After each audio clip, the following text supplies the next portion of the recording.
Nizamabad municipal ఎన్నికల సన్నాహం కోసం గాంధీ భవన్ లో జరిగిన సమావేశానికి ఎమ్మెల్యే సంజయ్ ని ఆహ్వానించడంపై తీవ్ర ఆగ్రహం వ్యక్తం చేశారు మాజీ మంత్రి జీవన్ రెడ్డి. కాంగ్రెస్ పార్టీ సమావేశంలో బీఆర్ఎస్ ఎమ్మెల్యేని ఎలా కూర్చోబెడతారంటూ ఫైర్ అయ్యారు. వేరే పార్టీ వ్యక్తిని తన పక్కన కూర్చోబెట్టారంటూ సమావేశం నుంచి వెళ్లిపోయారు ఆయన.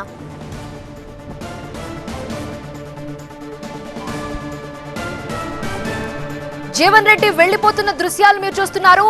నిజామాబాద్ మున్సిపల్ సన్నాహం కోసం గాంధీ భవన్ లో సమావేశం జరిగింది. అయితే అక్కడ ఎమ్మెల్యే సంజయ్ ని ఆహ్వానించడంపై తీవ్ర ఆగ్రహం వ్యక్తం చేశారు మాజీ మంత్రి జీవన్ రెడ్డి.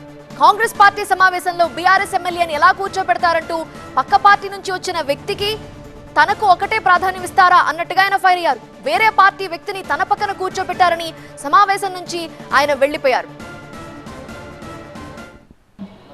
బీఆర్ఎస్ పార్టీ శాసన సభ్యుడిని నేను బీఆర్ఎస్ పార్టీలో కొనసాగుతున్నాను చెప్పిన స్పష్టంగా అఫిడవిట్ లిఖిత పూర్వకంగా ప్రమాణ పత్రం దాఖలు చేసింది.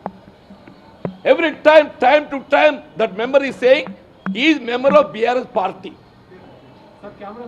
జరుగుతున్నది ఏదైతుందో కాంగ్రెస్ పార్టీ అంతర్గత సమావేశం. How can a BRS party MLA be allowed?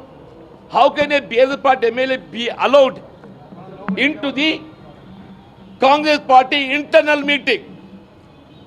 This is a Congress party internal meeting. Congress party అంతర్గత సమావేశానికి ఏదైతుందో వేరే రాజకీయ పార్టీ మన ప్రత్యర్థి పార్టీ, బీఆర్ఎస్ పార్టీ మన ప్రత్యర్థి పార్టీ, మన ప్రత్యర్థి పార్టీ శాసనసభ్యులు పక్కన గురిస్తుడు పెట్టుకొని మన అంతర్గత సమావేశం స్థానిక ఎదుర్కొనే అంశంపై ఎట్లా చర్చిస్తామే?